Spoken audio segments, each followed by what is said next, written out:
한여름의 축구 축제 유로 2024, 이제 우승 트로피까지 단 한 경기만이 남았습니다. 대회가 진행되면서 압도적인 경기력과 함께 우승 후보로 손꼽히게 된 스페인, 그리고 대회가 진행되기 이전에 초호화 스쿼드를 내세우며 우승 후보로 손꼽혔던 잉글랜드가 결국 결승전에서 맞붙게 되었죠. 유로의 막을 내릴 마지막 경기, 지금부터 프리뷰해보도록 하겠습니다.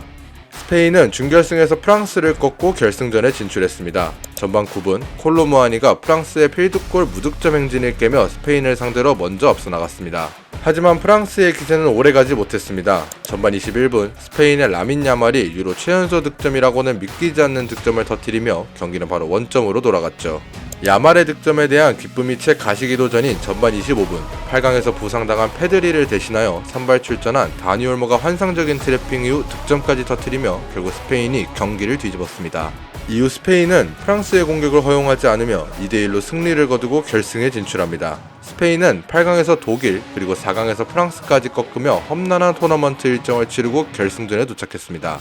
하지만 결승전에서 최적의 라인업을 꾸리는 데에는 문제가 없을 것으로 보입니다. 8강에서 페드리를 부상으로 잃은 것만 제외한다면 말이죠.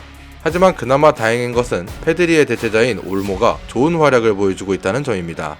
올모는 8강에서 페드리를 대신해서 교체 출전하여 1개의 골과 1개의 도움을 기록하며 팀을 4강에 올려놓는 것도 모자라서 4강에서는 결승골까지 기록하며 팀을 결승까지 올려놓는 1등 공신이 되었습니다. 데라푸엔테의 스페인은 지금까지 보여줘왔던 대로 4-2-3-1 포메이션으로 결승을 맞이할 것으로 보입니다. 준결승전과 큰 차이가 없을 것으로 보이기 때문에 준결승전 라인업과 차이점만 몇 가지 짚어드리겠습니다. 우측 수비수 카르발 그리고 중앙 수비수 르노르망이 준결승전 출장 정지 이후 복귀합니다. 준결승전 스페인의 수비를 책임져 주었던 노장 나초 페르난데스와 헤수스 나바스의 자리에 그대로 배치되며 잉글랜드의 공격진을 상대할 것으로 보입니다. 은바페를 주축으로 한 프랑스의 공격을 상대적으로 발이 느린 스페인 수비진이 잘 막아주었고 이제는 해리 케인이 이끄는 잉글랜드의 득점력을 막아내야 할 차례죠. 스페인에서 가장 주목할 만한 선수는 바로 다니 올모입니다. 올모는 이번 대회 5경기에 나서 3개의 골과 2개의 도움을 기록할 정도로 굉장히 컨디션이 좋아 보입니다. 게다가 결승전에 진출한 선수들을 기준으로는 해리 케인과 함께 득점왕 경쟁도 펼치고 있는 상황이기 때문에 올모가 결승전에서 어떤 모습을 보여줄지 굉장히 기대가 되는 상황이죠. 스페인은 만약 잉글랜드를 상대로 승부차기를 가지 않고 승리하여 우승을 차지한다면 현 24개국 본선 체제에서 최초의 전승 우승팀이 될 수 있는 기회를 잡았습니다. 게다가 현재 유로 3회 우승, 독일을 넘고 유로 최다 우승 기록을 4회로 늘리며 단독 선두가 될 수 있는 상황이죠.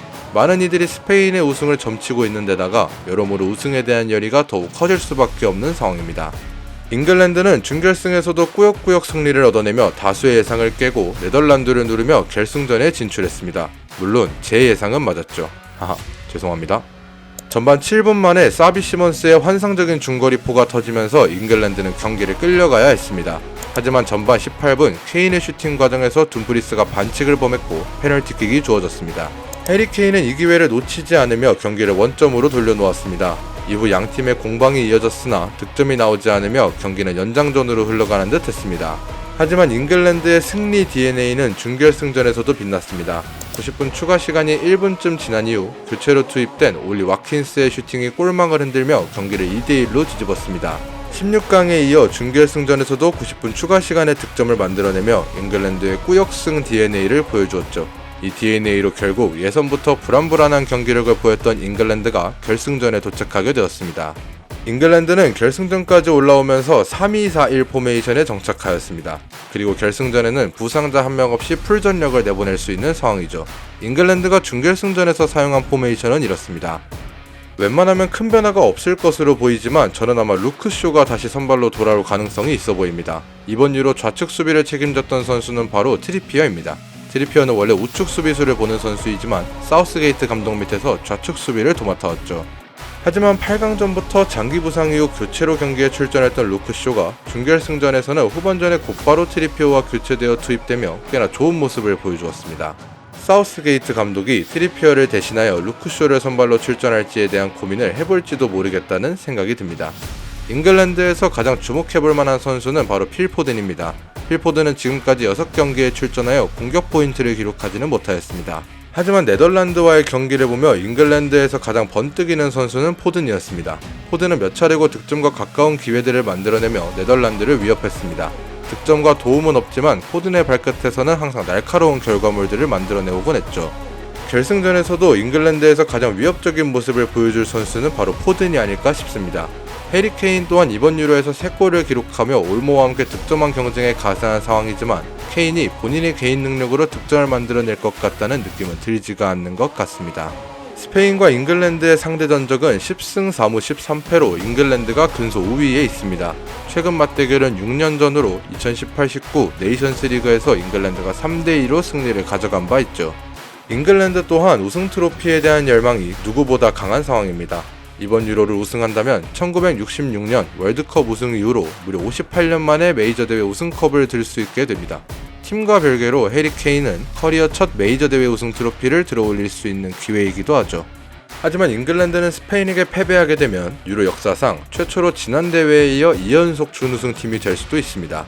잉글랜드 또한 유로 우승 트로피를 향한 열망이 엄청날 것으로 보이죠.